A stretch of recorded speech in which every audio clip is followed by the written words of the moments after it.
Unless you are camera shy, there are plenty of seats on this side. Okay, we have to stand about here and lower. Okay. I'm going to try and I want them to be heard, not me. Rabbi Klickfeld always does this, but then he's like this. No, I'm just kidding. Okay. All right. He's as tall as I am. What are you talking about? Okay. So I think we now realize about where you guys are gonna need the mics up about like that, I think. Okay. Okay, Shabbat Shalom, welcome to what I'm sure will be a fascinating talk, and I thank you for extending your Shabbat here at Temple Beth Am to include this post-Kiddush lecture. I would like to introduce Jane Fellman, who is a representative of American Friends for Neve Shalom Wahat al-Salam, who will introduce our two speakers. Jane, would you like to come forward?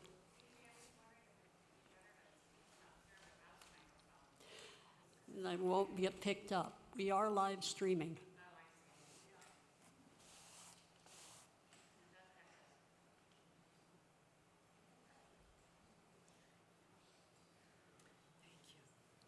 Which one? Here? Any? As we're gathered today, and thank you so much for coming to share this very special and unique time with us, because our representatives are representatives of the only place in the world that we know of where Palestinian, the Arab, and Israeli and Jewish Israelis have chosen to live together. And I'd like you to keep something in mind that things kind of come to you after you hear about them. You'll get other ideas. And something that came to me the other day, something that came to me the other day was that they're not just there for themselves. They are here for us too. And talking to rabbis, activists, Muslims, and educators and so forth, one of their dreams for us is that this precious land becomes a place that we can have faith in, and that we can have joy to know that it is a place that it will be safe and wonderful to live in. And these are Samach and Healy, two people that are making this happen. Through the years, Judy Dubin, who has been past president and on the board, would invite us to come hear the visitors. And we want to thank Judy for keeping alive much of the growth of the village and keeping alive the village for us. I found out things the other night in the car about the village that I hadn't known at all. And I'm going to turn it over to them so now you can know too. Thank you.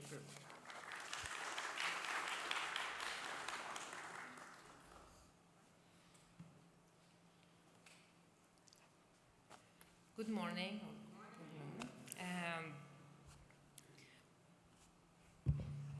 I'm tall, yes. I'm tall. Thank you for having us this Saturday and with this lovely, surprising weather.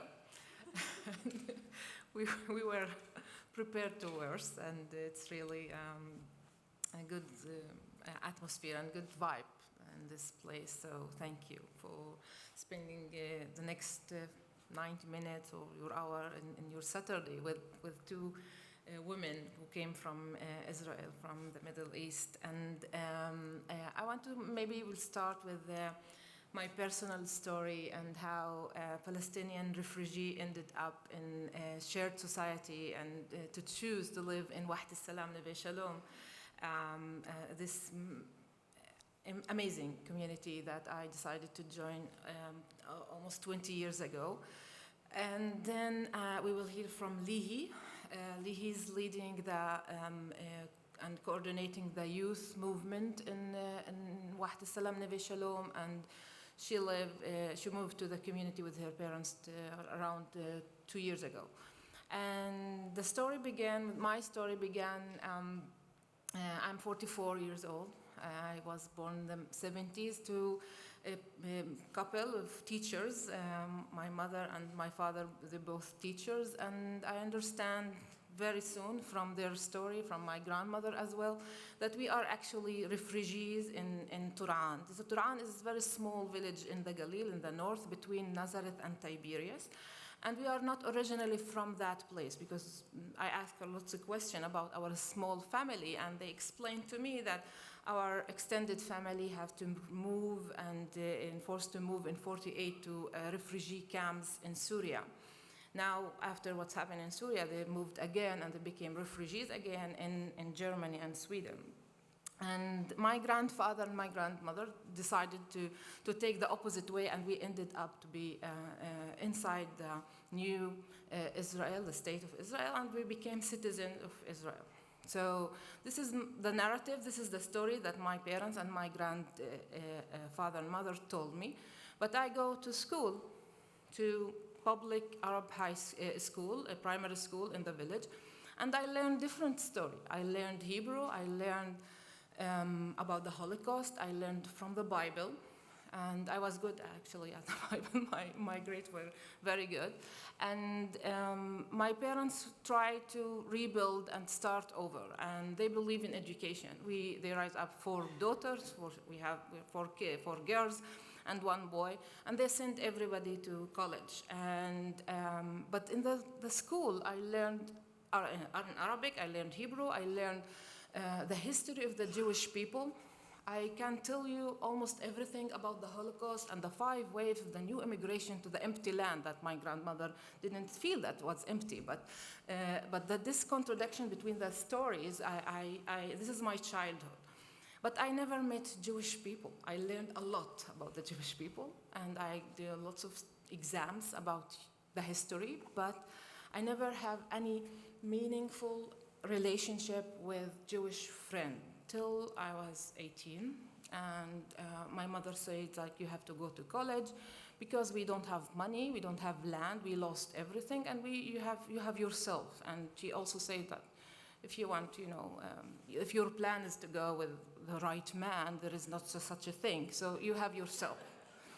And she sent 4 girls to college. So I chose the first place from the north. It was Jerusalem, the Hebrew University. I landed in the Hebrew University in Tisha B'Av.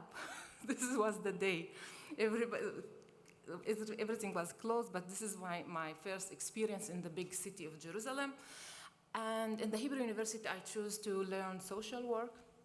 I finished my baccalaureate degree in social work and my master's degree actually also in social work and gender studies and management. And but I was shocked, as young Arab women in the Hebrew universities, there are lots of Jewish people around, and I don't know what to do with them. And they actually were afraid from me. They didn't know who I am. Arab. I am Arab, but I'm Palestinian. I'm Israeli citizen, and I'm Muslim. Where is my hijab? And I'm Muslim, by the way. And so I'm supposed to be oppressed. Like, why I'm different? And I feel that something gone wrong with our education. I understand that they also didn't meet any Arab, fellows or colleagues or neighbors, and they didn't know what to do with me. I knew about them much more than they knew about me.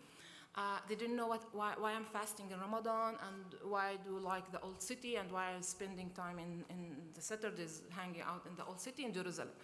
So, and sometimes they laugh on my Hebrew because I spoke biblical Hebrew, and it was like embarrassing sometimes in the classroom.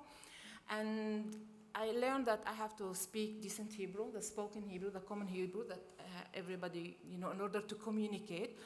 And I have to bring myself in the front, because if I really want to be connected and to be integrated, and I have another mission to bring my narrative, my story to these strangers who really don't know what to do with me. So I decided in age 21 that my unborn children will not have the same experience. They deserve more. Our education system in Israel, in the region, is segregated till today. The Arab students learn separately from the Jewish students, and they suddenly meet after the army, after high school, and people expect to, from us as citizens to be okay. And it's not okay. In age 20, 21, it's too late. It's too late to know each other, and you have to make extra effort. And not every citizen wants to do this extra effort with 20 years of ignorance and this gap and disconnection. So I decided that my unborn children deserve more.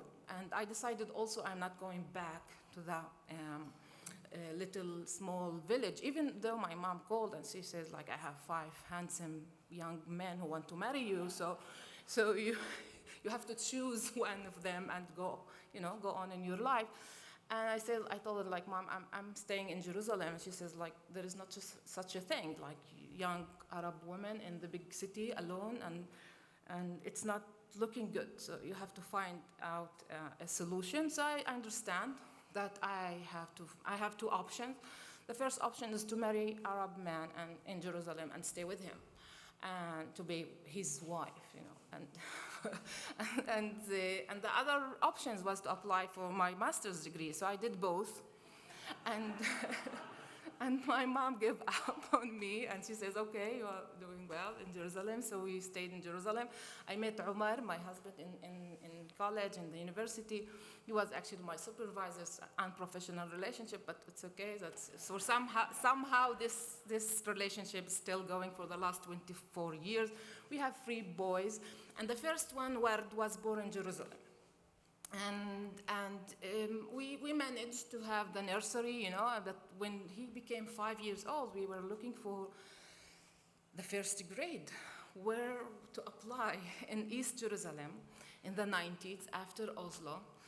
We find out that the education system in East Jerusalem belonged to Jordanian curriculum, and it's disconnected from this region.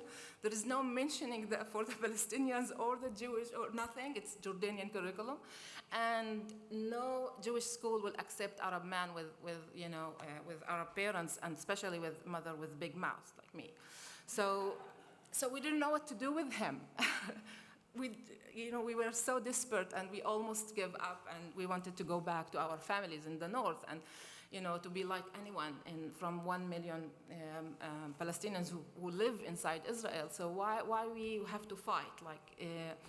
And then Umar told me that, and in that time he worked in Wahed al-Salam Neve Shalom. He was group facilitator, and he was responsible to bring high school students, Arab and Jewish, to the community, to Wahed al-Salam, to the School for Peace, for workshops to stay in for 5 days, to do a dialogue between Arab and Jewish high school students.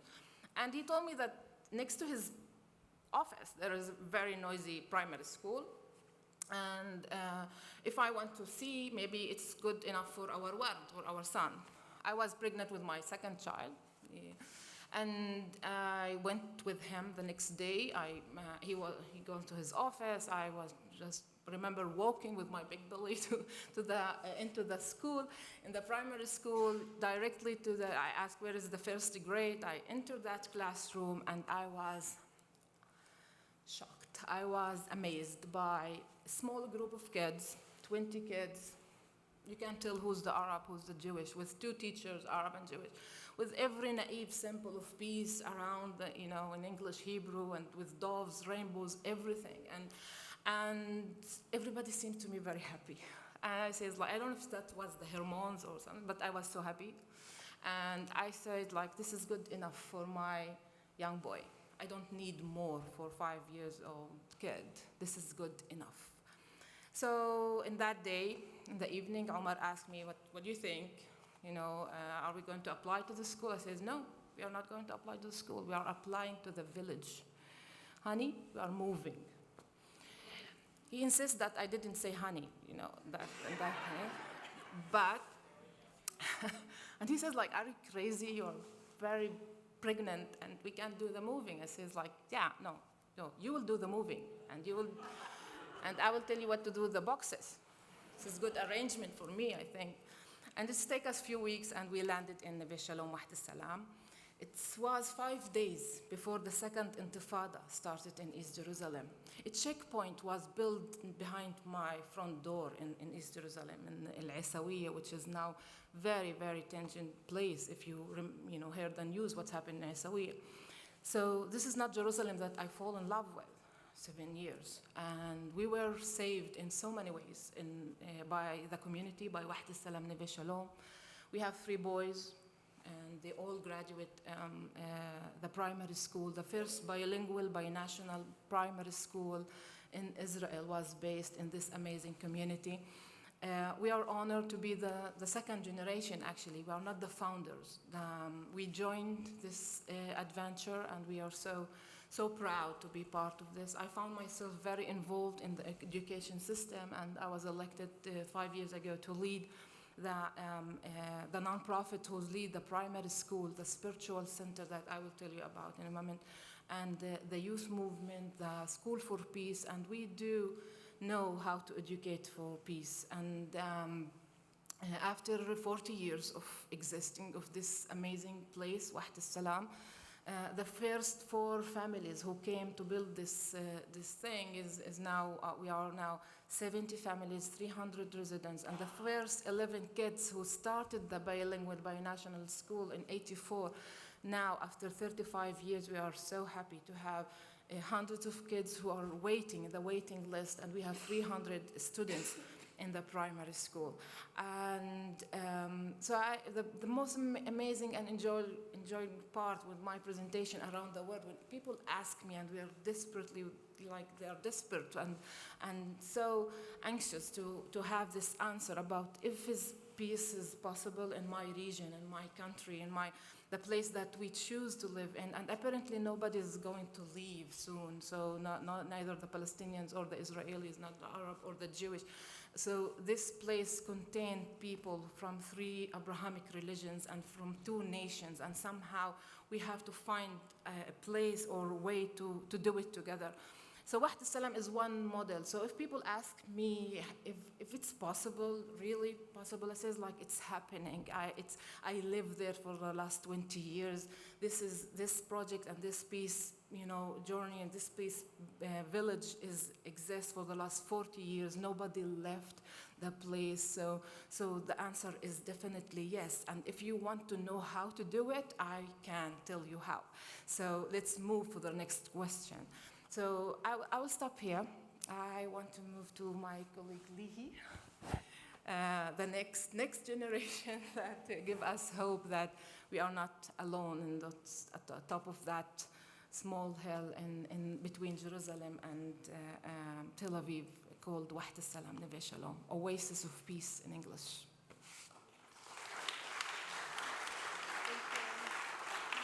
Hi, Shabbat Shalom. My name is Lihi Levian Jaffi. Is it okay? Yeah. So I actually grew up in Israel, just outside. I was born in Jerusalem, but I grew up in a town outside of Tel Aviv. And I was privileged enough to grow up in a very left family. So I did know about the occupation from a young age. My parents were active in the peace movement. They would take me to demonstrations as a child. And we grew up in a bit different atmosphere. But with that said, I was sent to the regular school system in the regular Jewish-Israeli way of bringing up children in a more militaristic way than my parents would have chosen for me if they had the chance, because at that time they weren't wise enough to move to the village of Neve Shalom Waht al-Salam.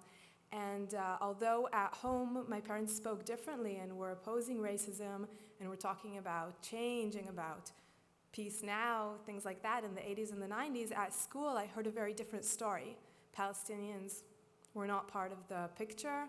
If they were part of the picture, usually it was only in the context of Gaza, of the West Bank, of terrorists, of people who we should be afraid of, people who are very, very different from us, nothing that has anything in common or similarities. And I had like this kind of clash. On one hand, I had my parents, my grandparents, But on the other hand, as a child, as a teenager, you really want to fit in and you want to be part of your peers, of your group, and you go to trips and you see in your eyes things that are so different than what you hear at home. So at one time, us children, we were 3 kids at home, we even thought that our father was part of Hamas because he spoke so clearly opposing war, opposing the different strikes, and it was so different than what we were told at school and what we were educated. So I joined the army, and when I finished the army, I studied nutrition up north at a college in Kiryat Shmona, and that is the first time that I actually really befriended Palestinians and Druze people from Syria who live in the Golan Heights, and really had deep conversations and understood how I was only taught a very specific story and how I was deliberately not taught the whole story. And someone actually fed us a specific narrative that, blinds out and creates people to be in fear of different people that actually sometimes are next to me on the bus. And I would maybe be afraid to sit near someone with a hijab just because I was afraid maybe they're talking bad at me or something. And at the university, when you're in a different environment and you're taught to be a bit more critically and you get a chance to go to the library and see stuff differently, then we formed a joint group of students, Jewish and Palestinian and Druze students, and we started being more involved, and we opened a free Arabic learning class at the university that was subsidized by the university, and we joined dialogue groups of Palestinians and Jews to learn more about the other side and to get to know each other. And it was really important for my evolution, I think, and suddenly I had even more deeper conversations with my parents, and they actually understood that we were taught differently than they thought. Like, they also were in some kind of dissonance with how we were. Like, they were talking in some sense at home, but we're going through a really different educational system. So only when we were older, in our 20s, now we have much more open conversations with them as grown-ups, but they really understand that they were missing something out. And I'm sure that a lot of families have that the parents are in one place, and more critically maybe, and the children go through a certain educational system and a certain peer group that create a different environment. So I became very, very much active. My parents were very supportive of that. I became very active in the peace movement, in different peace organizations and groups, and started getting even more involved into protests and anti-occupation. And suddenly I saw a different side. I was actually attacked sometimes. I was prosecuted. I was even in jail, in jail for arrested and held for a few hours and sentenced to trial and stuff like that. And I was eye-opened. And it, as like a 24-year-old, it only drove me even to fight more. And at some stand, I think I felt broken even, that, I don't want to keep fighting. And my parents moved to Wachat al-Salam, Neve Shalom, and I decided with my partner, who now is my wife, to move there also, and that I want to stop fighting and I want to stop being criminalized in jail and to be hit and beaten, and I want to create change also by living differently. I want to really live in the way I believe, and I work now with the youth in the village. I'm a part-time dietitian, but I also work with the youth in the village, and these youth are actually the inspiration, and so humbling, and I'm so proud to just have like a small conversation and chat with them, because they're really our future. Because they grew up, they were born in a reality that there's no one is inferior to the other one, and they really bathed together as children, and they went together to primary school, and even earlier in kindergarten, and they grew up together and had holidays together and slept together on roofs and outside because Israel is so warm. And they really went through everything together as children. They don't see the differences. They actually see themselves as the people who have to create change in the two different societies. They see themselves as the ambassadors who are able and who are who have the capability of sitting down with different people and trying to figure out why these children don't want to speak together. And when we were talking about, Samach was explaining that we have the primary school. Our primary school ends when the kids are in 6th grade and they have to leave the village and go out to secondary school. And then, sadly, they go to different schools. A lot of time, the Palestinians will go to Muslim or Christian schools, and the Jewish kids will go to Jewish Israeli high school. And again, they'll be separated. So we have this program at the village to enable them to process and to get together again and to actually understand and be proud of where they are, to relate back to their inner place. But when they go out, they do experience racist marks from either side because people are brought up to not want to be together because of the educational system, because of the media. It's so hard. Even though we live in the same region, we actually do have Palestinian villages and Jewish villages, and people can meet each other in our region, but still not only in Israel, in like our smaller rural area, but still it seldom happens in a more built and correct way of having a dialogue group. So that's what we're trying to form in our village. We're trying to create that even when they finish the primary school, they'll be able to come back and sit together and to continue what we're trying to build so that they don't have this ending at the 6th grade. So that's one of our major projects that we're working on now. Maybe Samach, can you tell more about the School for Peace, I think? Great. Thank you.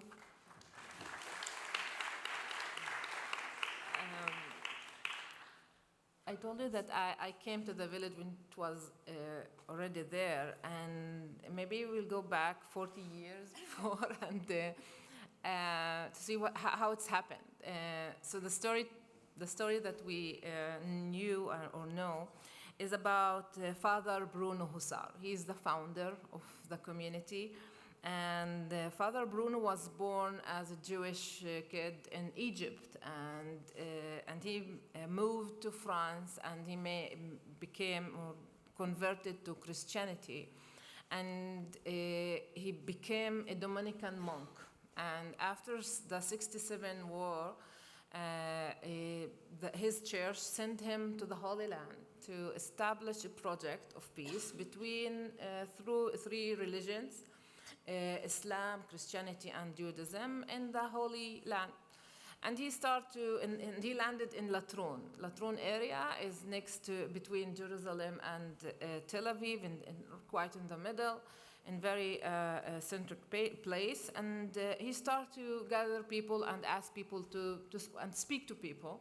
And they understand immediately, it was the days after the war, that it's not religion conflict, it's national conflict. And the Palestinian who came to that dialogue group and the Jewish Israeli who came, they told him, like, it's not that I have problem with my Christian neighbor or Muslim neighbor, it's about nation. So they converted the project to a peace project, and after few years of arranging these dialogue groups, usually in the weekends, and they decided to encourage STEP to try the model. So if peace is really possible, they say, like, why we won't live together? And this was the idea, and the church released a piece of land for this project, and they told Father Bruno, if you have 1 year, if someone show up, so we will continue. And nobody showed up for 11 months. And he wanted really to go back to France. And then in one day, a bus of 4 families came to that empty hill, and they decided to live there and in the bus for a few months. And it's taken them a while to buy the first caravan. And the first General Assembly, it was on the field, on the stones, and we still have the circle of stones as a memorial for Father Bruno. And they decided that they are staying. And after a few years, more families joined this journey, this adventure, and they became bigger and bigger. And without electricity, without water, without any roads and anything in that empty hill, they made babies. And with it, 11 babies, they decided to open the first school, the primary school. Abd Salam is the Arab teacher who founded the school with 80. Etnold and we lost Abd Salam a few years ago, but 80 is still with us. And this year we celebrated the graduating of her granddaughter. So it's 3 generations of education for peace. And most of the kids in the primary school, and we are a very small community, so 90% of the primary school students come from the surrounded area, from 19 villages and towns around us, and we want to expand. We have a dream, and we have plans actually to have secondary school, international multicultural school in the village, and now we have waiting list for the first grade. Every year we have to say no for almost 80 families because we have room only for 2 classes in each grade. And we moved from unrecognized private illegal school to be a legitimate public school in Israel. We have the permission to operate, and we are recognized, and part of our staff actually hired by the education system. And we, as a nonprofit, fundraise money to hire the second teacher because our model says that we have 2 nations, or 2 teachers from 2 nations.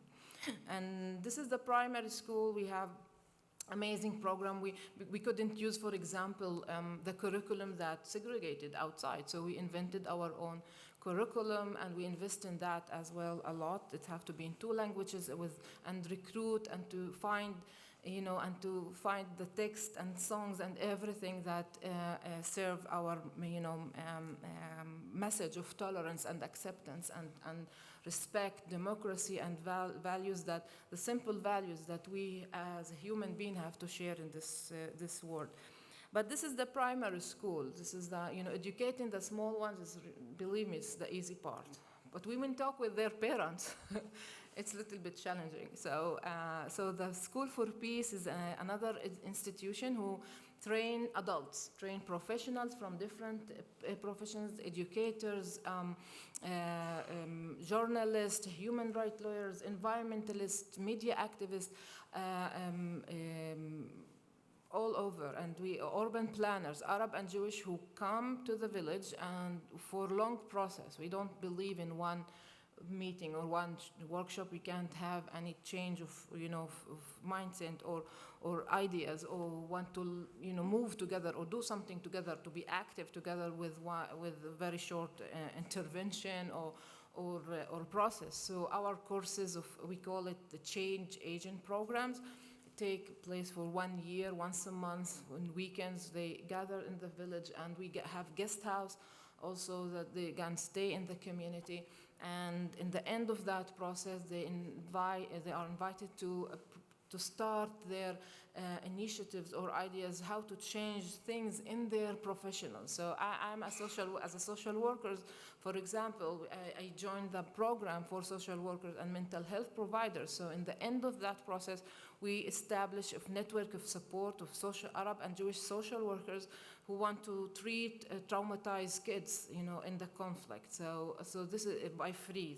Was our project, and we have in 40 years we have 60,000 graduate from the School for Peace. So you can just imagine what can happen in the country of this 60,000 graduates start their own project, and this is the change that we want to see it happening, and we want to support our alumni program. This is the next step that we are trying now to fundraise for, and to enhance and to empower this community. And you can't find any peace initiative in Israel and Palestine without one of our graduate graduate involved in, and we are very proud of that.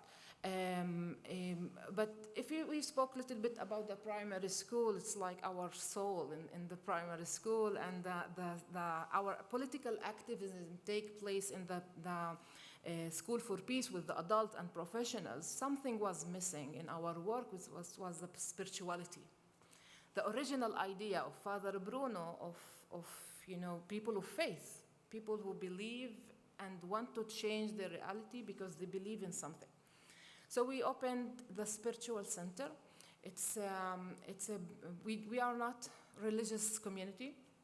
We don't have synagogue or mosque or a church, but we do have the spiritual center, and our whole place called the Dumia, the Court of Silence. And it's open for the public. Everybody can come and pray. And we recruit and train religious leaders who want to promote peace through their religion. And in the spiritual center, we also organize everything related to lectures and arts and culture event for both sides. And of course, we can imagine that we celebrate and almost every holiday for the three religions. So that means that we eat a lot in the community, and our kids are really understand what and know a lot about each other, and we are very proud of that. So we have the youth, the primary school, the School for Peace, and the spiritual center. All of these organizations or institutions led by one nonprofit that we are involved in. And we have friend association around the world. We do not fundraise money for our welfare or our homes or infrastructure or anything. We've passed this phase of struggling to be there. So we decided that almost 20 years ago, that our fundraising go only for our educational and work, and to send this seed of peace everywhere.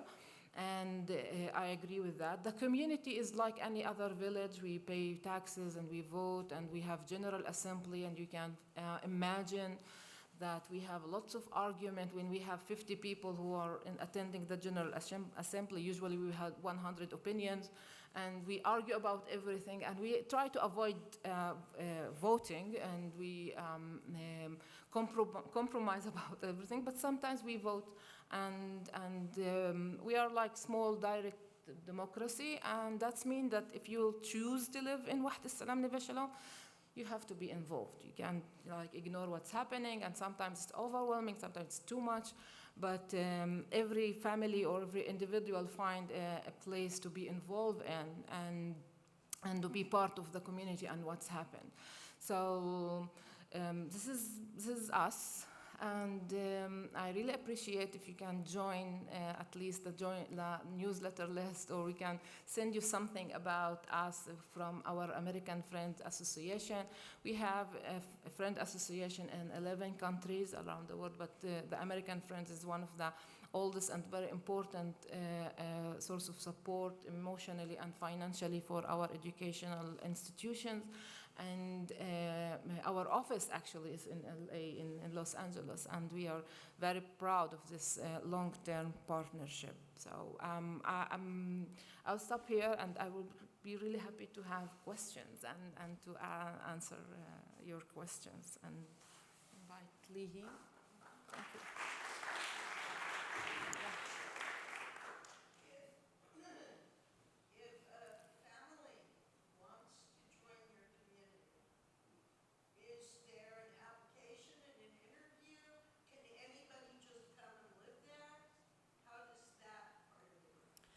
So now we don't, usually now we don't have enough place for everybody. We are negotiating with the church to release extra piece of land or to buy privately extra piece of land.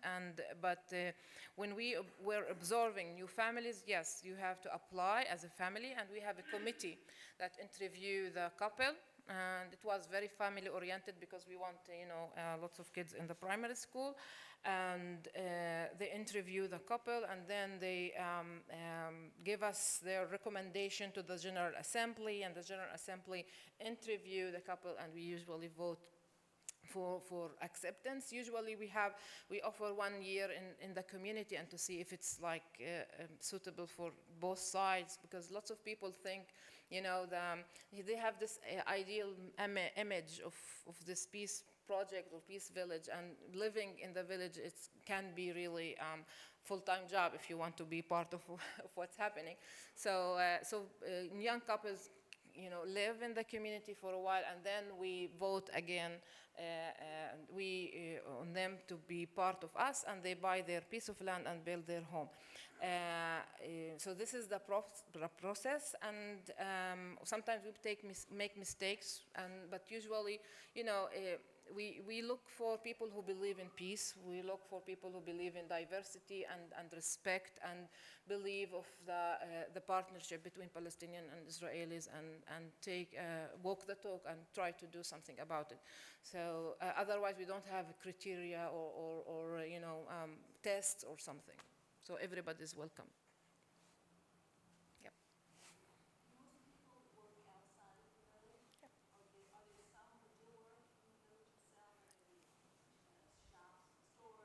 Oh, we don't have shops, no business. Yeah, she asked about where people work, and if they have business inside. We don't have any business inside the community, so you can't buy anything. And this is good, because when money got involved, we will start, to fight. So no business around, and we are surrounded by big cities, and we do the shopping outside, and most of the community work outside, like in the free market. We have lots of professors, engineers, lawyers, doctors. Yeah, we are. And we have few staff members who work in the school and in the hotel, in the guest house, but very few. So most of the families or the parents or work outside like any other place. Yeah. أهلا وسهلا.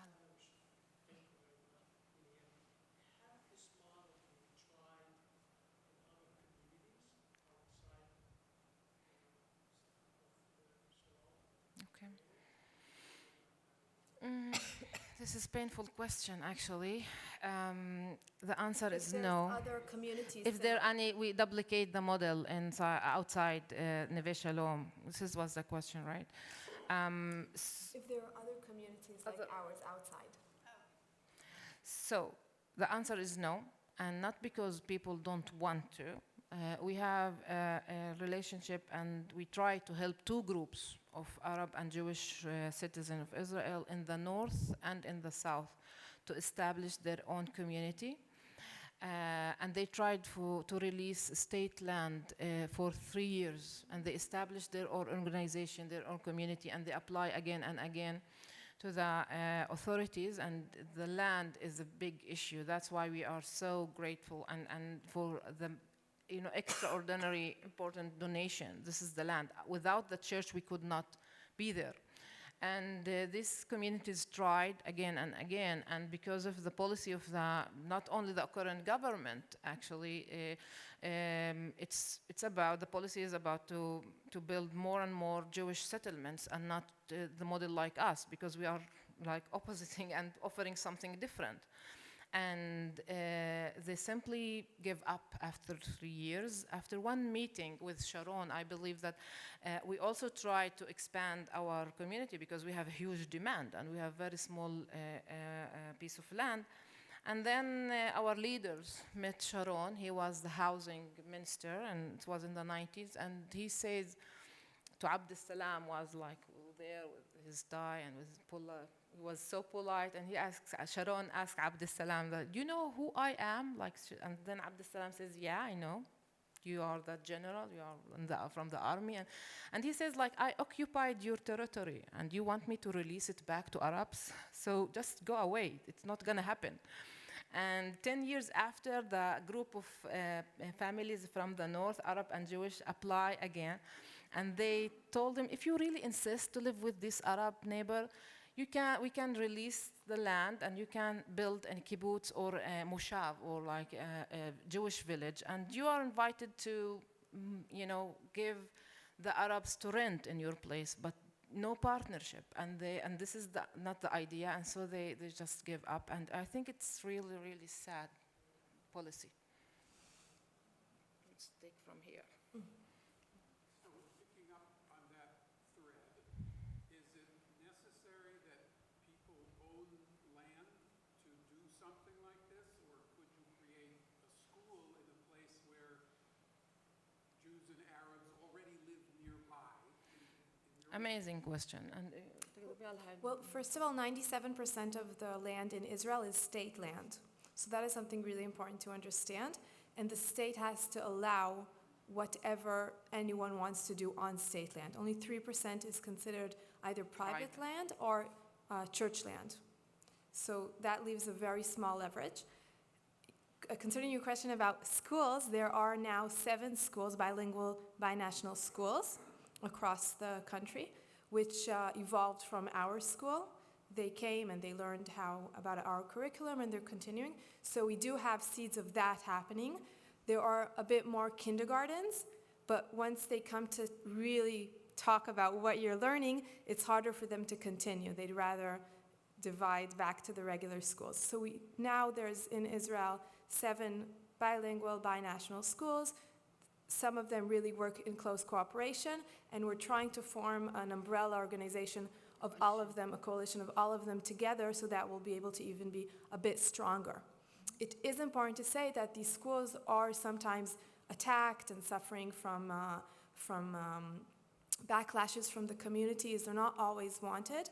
A lot of times the parents have to be able to pay the extra tuition because the government doesn't pay for 2 teachers in each class and for the extra curriculum. So it's not that easy, but still parents, families are organizing and getting together to create this kind of educational system. Yes, Yeah. exactly. Yad V'Yad is the, yeah.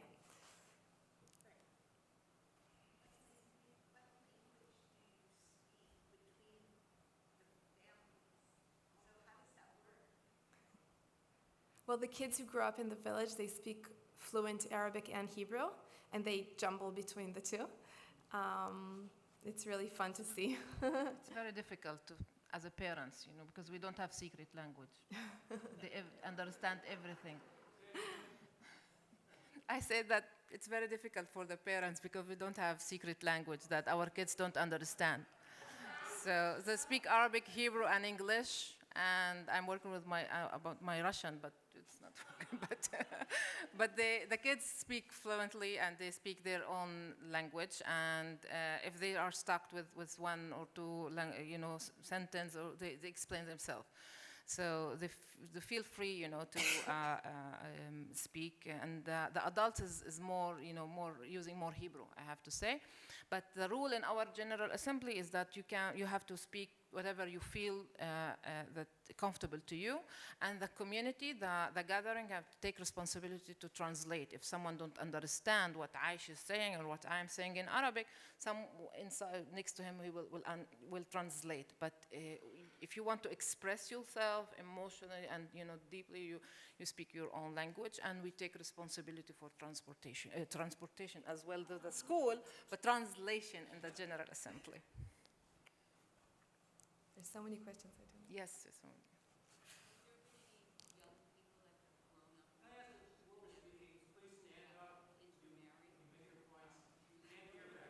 I will repeat the question.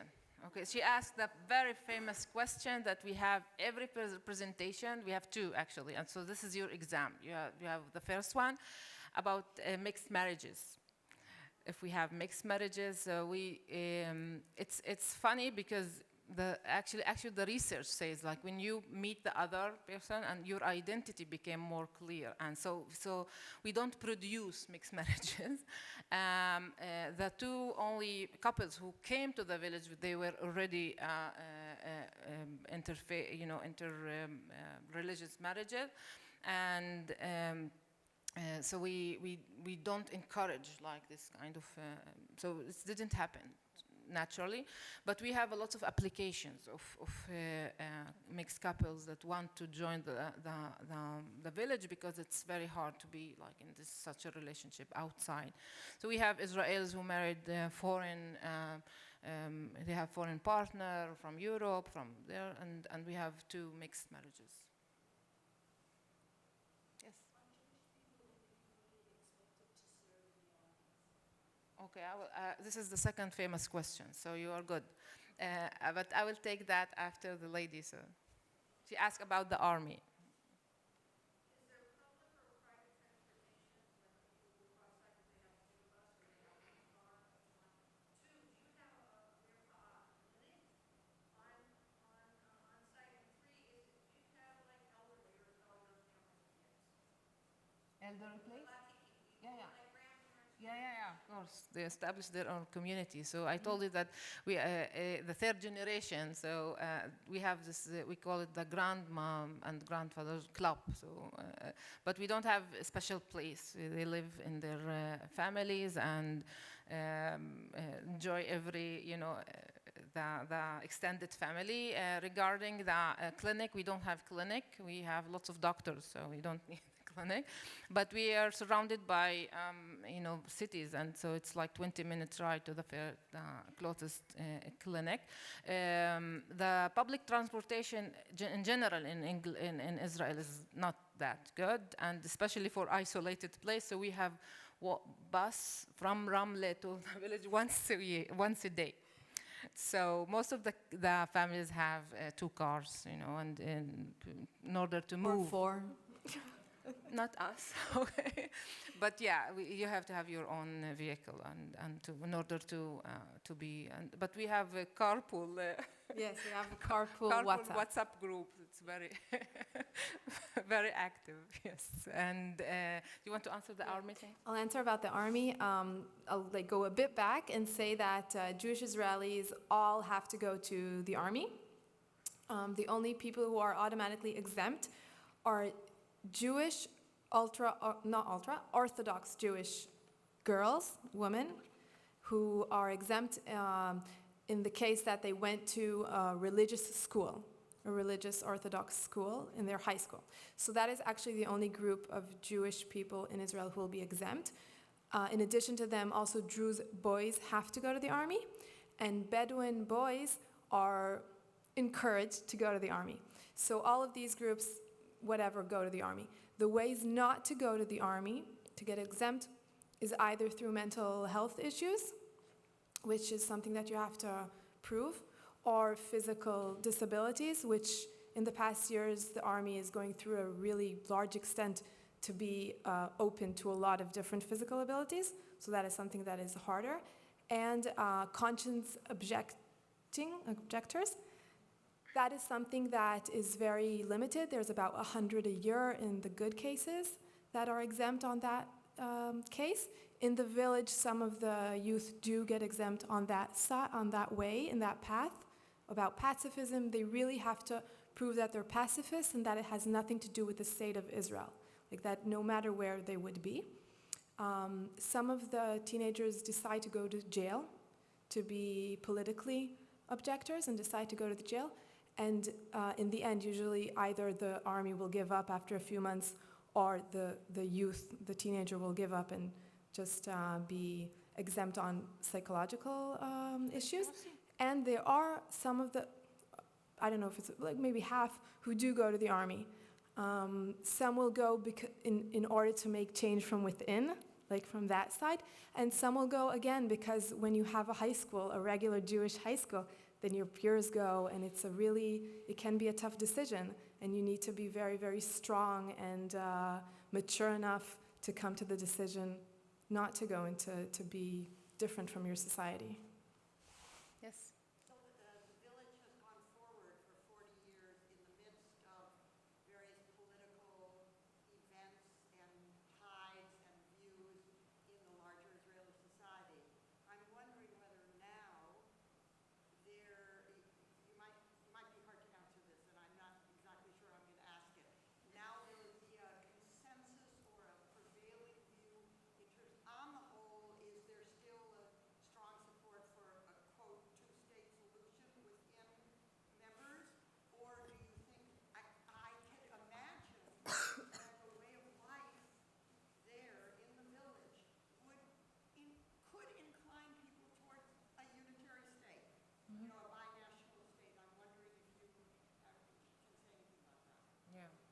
So the village don't, as a community, we don't have statement or you had to decide. So yeah, we are regular people with political beliefs and backgrounds and different rate of involvement in the political issues. So you can imagine what's the results of the last election in our small community. So it's not, do not represent what's happening outside Israel. We wish that we will have very good government if we represent the majority. So most of the community believe in two-state solution. And we have more and more people now are encouraging or start to think or to have dialogue and to negotiate the alternative way, like what we have to do in the end of the day, that like we are more convinced that in the end of that area in the history, we will see that more and more Israelis and Palestinians realize that we have to live together somehow. And in 2019, I think that most of the community want to end the occupation, to end the siege on Gaza, and to have some kind of independence for the Palestinian people, and to live in Israel as a majority of Jewish people with a respectable and a very important minority inside it as a democracy. This is what we advocate for in 2019, and we as a model, this is one model. We don't think that every inch of Israel-Palestine have to be like Wahd al-Salam Neve Shalom. We think that in order to live in peace and to avoid war, you have to make much more effort. And the government and the political atmosphere now is not, unfortunately, is not in that direction. And this is, I think this is, we will pay the price of that policy. So you mentioned that you have a spiritual center, but you don't have a synagogue or a mosque. So are there religiously observant people of any of the three faiths in the community? What's your relationship to religious communities? Is there a place for religious people either in the village itself or sort of in the educational work that you're doing? So we do have religious people from, Christian or Muslim or Jewish to observe Shabbat, for example, or go to Hajj, or we have few women who wear hijab, but we wear, it's like private thing, that we agree as a community that religion and practicing your religion is private thing that have to take place in your private home or family. And we cannot oppress the other people's faith. Like if you, so I imagine, like if we grow up and being bigger, and the General Assembly have to vote for example, closing some road in Shabbat, I will be, I will be against that. And but still, I don't think that as a community we need the buildings. We need the synagogue or the mosque so my husband pray every Friday. So he drive 15 minutes to Ramle, pray there, and come back home with the flowers, and that's good, enough for us.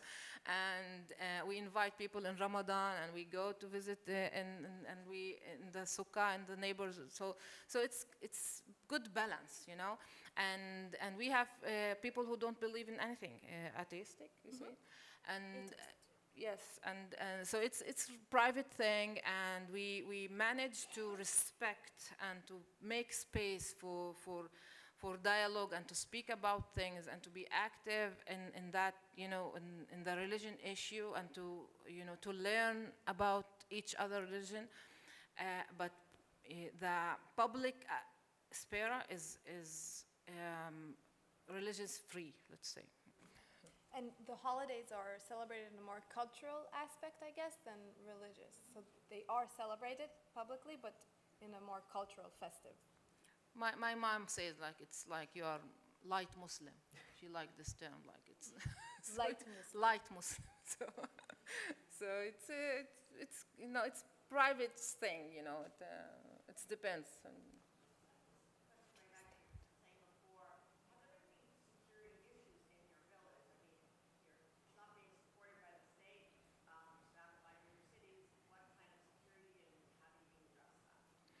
Actually, we were attacked twice with extremist Jewish groups who try to set a fire in our school, and they destroyed 16 vehicles, and they managed to put graffiti about Nazis against 3 years ago. And then the same night, they also succeeded to burn one room from our next church in Latroon, our neighbor. And usually, like in that event, you know, we decided to put a gate, like electricity gate, that only we closed the place like in the night. But it's very easy, you know, to get into the village from in the woods. Like it's not that serious security thing. We cannot stand, or we against any kind of appearance of weapon in the public space. We against that. Even when we open the swimming pool in the hotel, we couldn't. In Israel, you have to have security guard in every corner and in public swimming pool, and we couldn't allow that. You know, that our kids going into the swimming pool and this armed a security guy there. So we voted against that, and the compromise was to have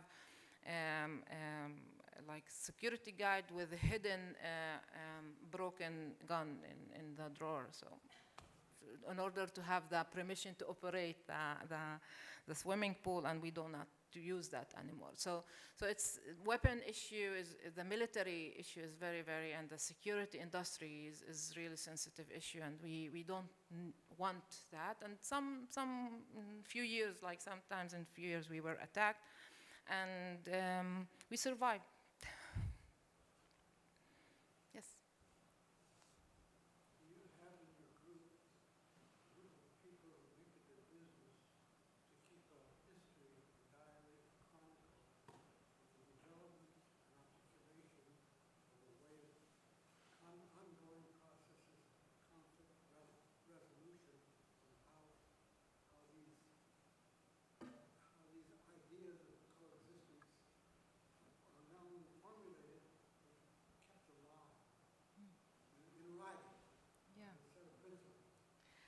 So, two initiatives. In the School for Peace, we have a research center who document the experience and what happened to peace activity and peace process and peace organization in Israel. One of our graduates established a nonprofit called Zukhrot, Remembering, and they document in Arabic, Hebrew, and English what's happened with this relationship between Arab and Jewish from the Nakba, from 1948 till today. And they actually have a very cool application called iNakba to tell you to point the history and to give you the modern and the young Jewish people, especially, alternative way to explore the history of the place. And we have a very nice program that we don't have money for yet, to have a museum of this 40 years and what's happened and how it's, we collect a lot of data. We have historical points and historical events, like when the village visited Yasser Arafat after Oslo, when they met Ahmad Yassin, when Paris was in the village, when Hillary Clinton visited in 1998. So it's so we do have lots of history, and we are not that good in documenting what's happened. So this is something that we should. And Nava Zonshins is the founder of the School for Peace, and she also wrote 3 books about the experience of the village. We also have a novelist called Amia Liblich, who she interviewed the 3 generations, and she have very successful book in Hebrew and in English about the village. And Rayiq is also he wrote, one of our members in the village. He wrote a book called The Anteater and the Jaguar. and about reflecting his experience living in the community with the history and with the historical events in the background in Palestine, Israel. And everything is on Amazon, also available on our website.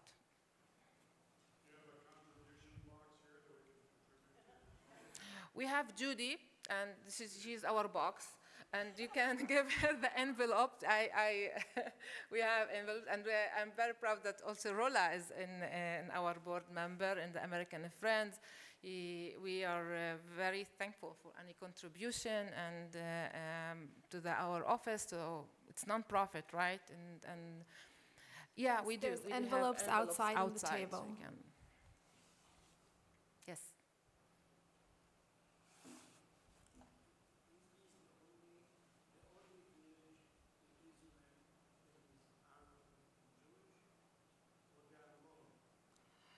It's the only intentionally built as a model like that. Arab and Jewish moved from their original places and choose to live together. But there is in Israel, we call it mixed cities. It's originally Palestinian cities like Haifa and Akka and Jaffa and that became mixed. And Ramle, Lod, there are 7 cities like that. They have majority now of Jewish residents next to 30%, 20% Arab population, and they share the space. But they do not have, unfortunately, a bilingual school, or they live in separate neighborhoods still. And some in Haifa, there are some mixed neighborhoods, but still the education system, the community is not really shared. That's why, by the way, if I might tell you something, and lots of Americans still use the term coexist, and in the 70s and like till the 90s, this was really good and important term to encourage people to talk about coexist. But now I think that we move to shared society, because coexist is that you can, and we saw that in Lod, for example, it's mixed city. They have 30% Arab, 70% Jewish. You can find a building with Arab and Jewish neighborhoods who do not say hello to each other, do not say good morning to each other. So they coexist, but they don't share the space. They don't do a lot together. So we aim for more, and I believe in 10 years I will stand here, hopefully, and speak about shared struggle and shared future. So now we are using shared society because we really struggling to be together and to do a lot of things together.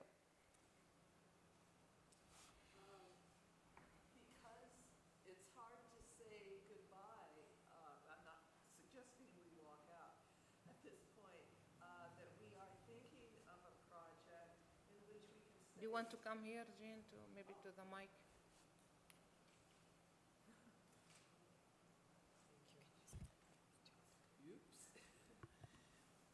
all the energy kind of went out of, it has to get back down to the ground. We're thinking of a project where we might call person to person, or whatever you would suggest and the village would suggest, where we can be in touch with some of the favorite programs or places things we want to learn more about, so we don't have to say goodbye in that sense. We want to think about the other, and they don't seem that much like the other, but the other becoming us. So we're going to try to find a way to let you know, and you can say, wow, I'd like to talk. There's one program, one of the many we haven't talked about, where Sama spoke to 20,000 Israelis about gender-based harassment, for instance. And they had very creative ways of demonstrating the number of people who lost their life in such. So there's so much we can learn from each other. And maybe we have something we'd like to teach and share. So we have that as a possibility coming up. But there's something else that did not get said that I know you'll be proud of too. And would you like to mention what was? We might have a future prime minister here. No. We wouldn't wish that maybe on anyone. But she has been put on the board of directors of Hebrew University, and she's the first Palestinian.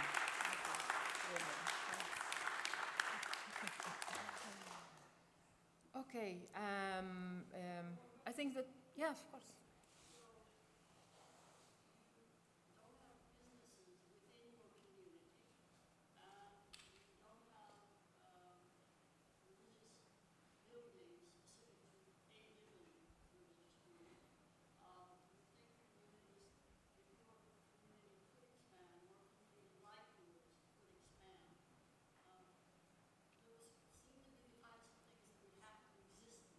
Mhm.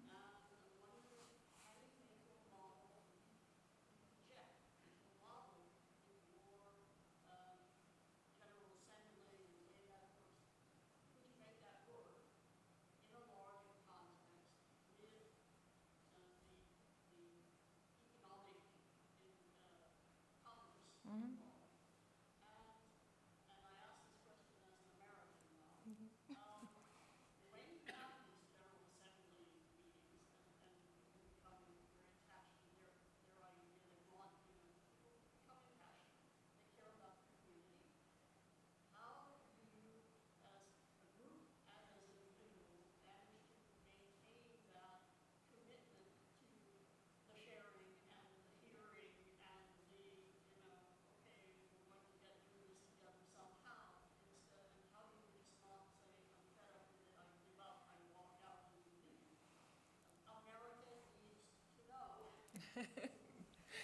Okay. So I really dream of that day that we have to we will be so big that we will have this debate or about containing and build religious symbols and temples in our community. We are very small now, and if we got to that point, that means that we will be very, very big, and it's a good thing to see. I'm positive, and I do not avoid, or I do want to talk about this thing and to hear what people want. And I think that the creative way of the community to keep itself and to put everything on the table and to facilitate the debate and the negotiation and to give every opinion in space. This is the art of peace, I think. And so if we got to that point, that means that we are very big and we want businesses and things. And the other thing that, so I wish that we get to that point. Dialogue and our own method is to put the conflict on the center and not try to hide our differences and to talk about the very sensitive issues like refugees, Jerusalem, the borders, we do in our groups of when Arab and Jewish people and two groups, we have the shared General Assembly, and if things got very, very emotional, and we separate that to uninational groups, and we gather again. So we observe this tension and stress in the uninational groups. When you speak your language and you express yourself, and at the end of the day, the mission of the facilitator, the group facilitator, is to get with the group to that point that we are ready to be together again and to be realistic and to compromise and want to know what they want from us. So this is the method, like to have uni groups and binational group and processing everything and do not hide anything, and in the end of the day to do lots of simultaneous situation dealing with the sensitive unsolved issues, and usually in the end of that process we have like we call it peace agreement. So and usually we succeed to do that. Every month, actually. No, no, no, no. With the groups of the School for Peace. The General Assembly in the village, we have once in 3 months, and usually we have list of things that we have to deal with. The ongoing issues, and sometimes it's heavy issues. For example, the last debate was is to accept still the supervision or of the Ministry of Education of our school, or to be independent private school. So it's a matter of ideology vice economics. Like if we accept to be part of the big umbrella, that means that we cannot speak about specific issues related to the Palestinian people. And we have to put, for example, the Israeli flag on our building, and our children produce their own flag.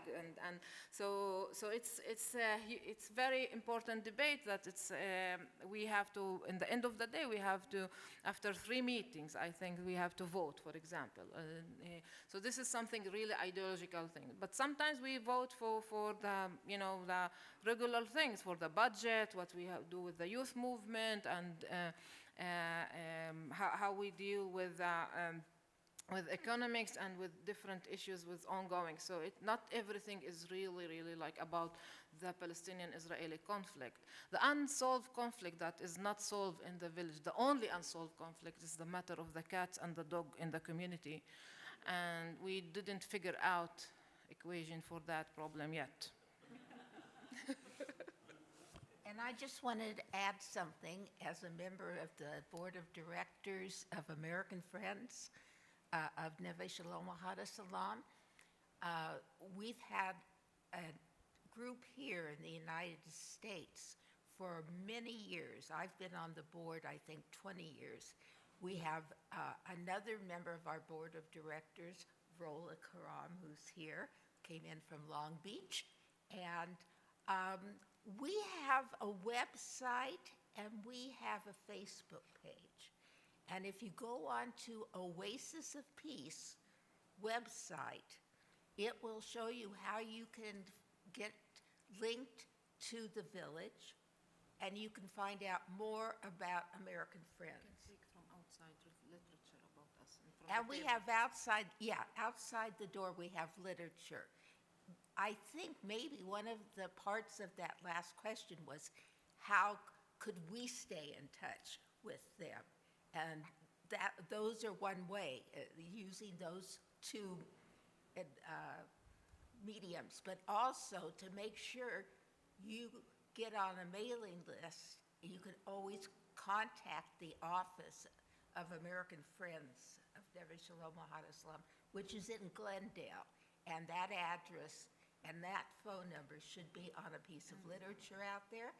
And once you get on the mailing list, you will get our updates. We put out 4, not flyers. There's another word, I can't think of it. Newsletters, thank you. We put out about 4 newsletters every year. Okay. And you can invite us next year, we will be here.